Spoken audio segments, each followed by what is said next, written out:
Well, hello, my friends.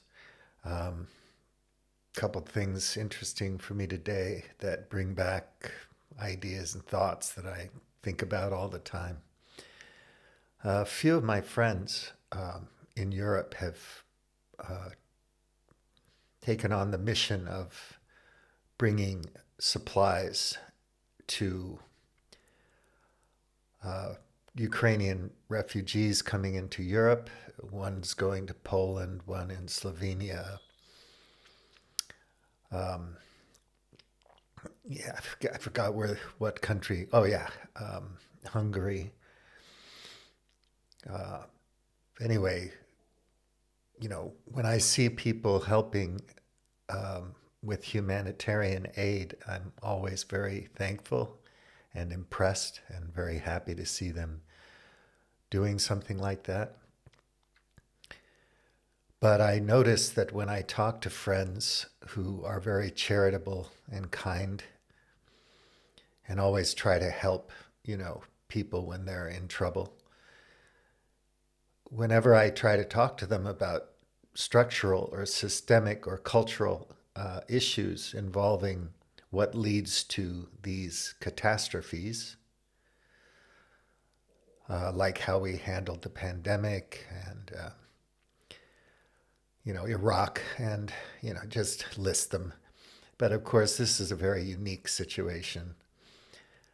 They don't want to talk about it because it's too stressful, maybe, or it's not profitable to think about those things. I don't know. I never get an answer, but I get the feeling that it's like, please shut up. I really don't care to talk about this stuff. There's nothing I can do about any of it anyway. And then later on this evening, I watched Yuval Harari and Sam Harris live in a Zoom meeting. They'll put it on YouTube, I guess, later, but they were having an interesting conversation. Yuval mentioned that um, a lot of interesting things, actually. I won't try to, you know, tell you what that is. You can watch it yourself. But it was a good conversation. It was interesting, and Yuval brought up a bunch of interesting points, but nothing that I haven't read in dozens of other places, seen on other outlets on the tubes, and read from other bloggers and whatnot. But insightful nonetheless, and it was interesting. But one thing they didn't focus on were systemic and structural and cultural issues that led to this catastrophe and what we might want to do in the future to eliminate these things from happening in the first place. He talked a lot about trust and institutions and trusting institutions and how a global society of nation states that live in peace need institutions and need people to trust their institutions. And that's absolutely true, I think. But whether or not our institutions are in need of some kind of reform or evolution or redesign or rethinking in terms of the existential risks we're facing now, obviously Sam and Yuval are aware of these risks and are concerned about them like we all are. But we generally don't go there because I don't think it's a profitable discussion for people with big platforms.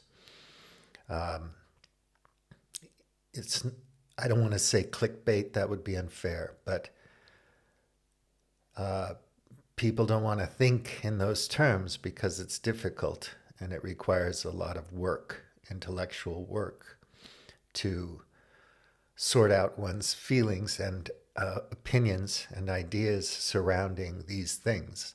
It's super complicated. And it's complicated across many domains of interest and many domains of concern for all of us as human beings. And so, in general, we ignore those subjects and kind of just stick with business as usual, hoping that we're going to make a go of it.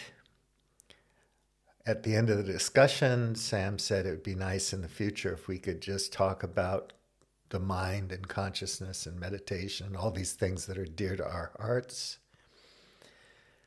But we're never going to have a relaxed moment from now on into the future unless we get busy redesigning, restructuring our systems and institutions. They need a little bit of work. And normally I would think just sit back and relax and let them evolve over time. You know, we've got generations to sort this out, and new generations will have new tools and probably be better educated and more capable of addressing these things, and bit by bit progress will happen. But it doesn't work like that. There's no teleological perfection we can count on in the quest to sort out our ideals. So it's a problem. We don't have that much time. I don't know if we have 3 generations to sort this stuff out. And right now it's a nanosecond to midnight in terms of nuclear war. And it's 10 seconds to midnight in terms of the climate and our ecosystems and oceans. Otherwise, I'd say it's fine. We're all going to figure it out. But we don't have that much time. So we have to ask the difficult questions, and we have to do the difficult thinking. I know it's hard. I know it requires time and energy. We'd much rather be talking about consciousness and mindful meditation and all the wonderful things dear to our hearts, whether it's football or telling war stories about our successes and failures in life. Loving our children, having fun with our friends, traveling, whatever floats your boat. We're running out of time, in my opinion. So I wish people would address these structural and systemic issues honestly and straightforwardly, and I wish more of us thought that it was extremely important to do so right now. Urgent. All right, take care. Boule MT, out.